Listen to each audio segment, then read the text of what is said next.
اب ہم پریکٹس کرتے ہیں جزم کے ساتھ.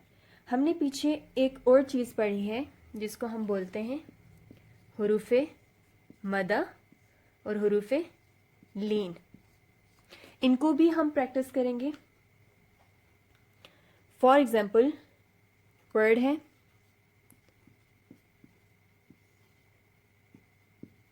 قول.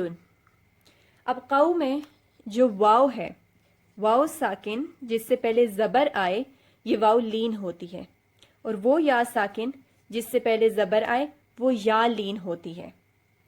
تو یہاں پہ یہ واو لین ہے، اس کو ہم پڑھیں گے قاف واو زبر قو، لام دو پیش لن قولن. اب جو حروف لین ہوتے ہیں ان کو لمبا نہیں کیا جاتا، جس طرح حروف مدہ کو ہم لمبا کرتے ہیں.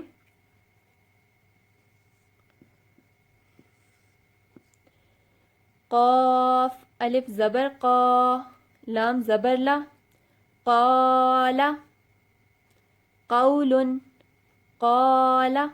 اب یہاں پہ آپ نے ایک چیز اور دھیان میں رکھنی ہے کہ جو الف ہے، الف مدہ، اس پر کوئی حرکت نہیں آئے گی. واو ساکن جس سے پہلے پیش ہو، یا ساکن جس سے پہلے زیر ہو، یہ واو مدہ اور یا مدہ کہلاتی ہیں. ان پہ ساکن آئے گا، ان پہ سکون آئے گا، لیکن جو الف ہوتا ہے اس پر، جو الف مدہ ہوتا ہے اس پر کبھی حرکت نہیں آئے گی. اگر حرکت آتی ہے فار ایگزامپل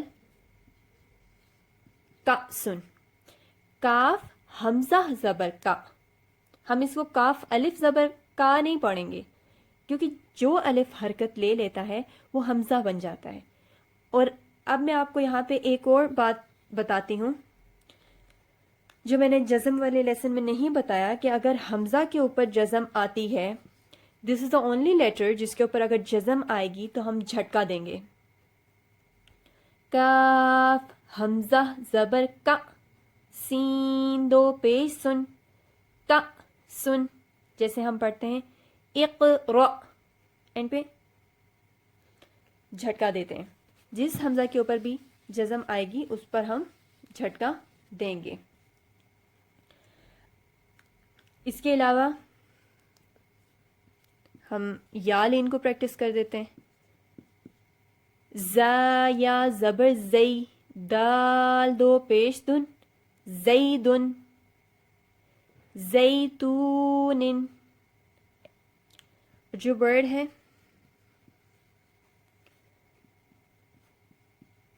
وتینی، اب یہ ہے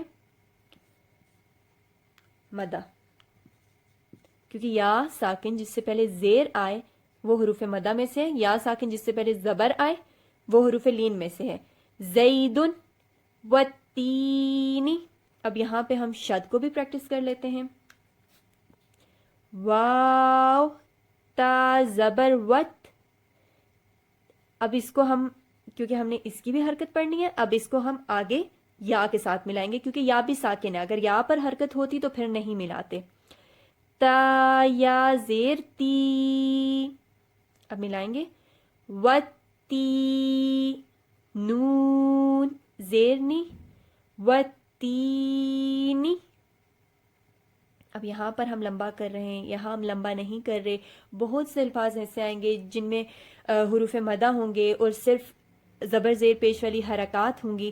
اسی لیے بہت امپورٹنٹ ہے اف یو آر بگنرز، تو آپ اس بات کو دھیان میں رکھیں کہ آپ کو اگر کوئی لیٹر نہیں پڑھا جا رہا، کوئی حرف نہیں پڑھا جا رہا، کوئی ورڈ نہیں پڑھا جا رہا، تو آپ اس کو اسپیل کریں اور خیال رکھیں کہ میں ابھی زبر پڑھ رہا ہوں اور مجھے اس کو زبر جتنا ہی رکھنا ہے. کیونکہ اگر ہم ان حرکات کو ان کی لینتھ میں نہیں پڑھتے تو ہم اس حرف کے میننگ کو چینج کر دیتے ہیں. فار ایگزامپل ابھی ریسنٹلی یہ غلطی میں نے کسی کی سنی، نعبدو، ایاک نعبدو و ایاک نستعین. اب یہ جو نعبدو ہے اس کو پڑھتے ہیں نعبدو، اور یہ جو نعبدو ہے اس کا عربی زبان سے دور دور تک کوئی تعلق نہیں ہے. کیونکہ یہ تو پورا یہاں تک ایک ٹینس ختم ہو چکا ہے، تو اس کے بعد جو آپ واو لمبا کر رہے ہیں وہ تو عربک کا کوئی صیغہ ہی نہیں بنتا۔ اسی طریقے سے کیا جاتا ہے سورہ کافرون کی آیات میں، جیسے اعبدو فار ایگزامپل ہم لے لیتے ہیں، اس میں بھی یہی صورت ہے، یہاں پہ واو لے آتے ہیں اعبدو۔ اب یہ جو واو ہے اٹس یوز لیس، یہ پڑھنا بالکل غلط ہے، کیونکہ اس سے کوئی مطلب معنی نہیں بن رہا، بلکہ یہ پورا لفظ خراب ہو رہا ہے۔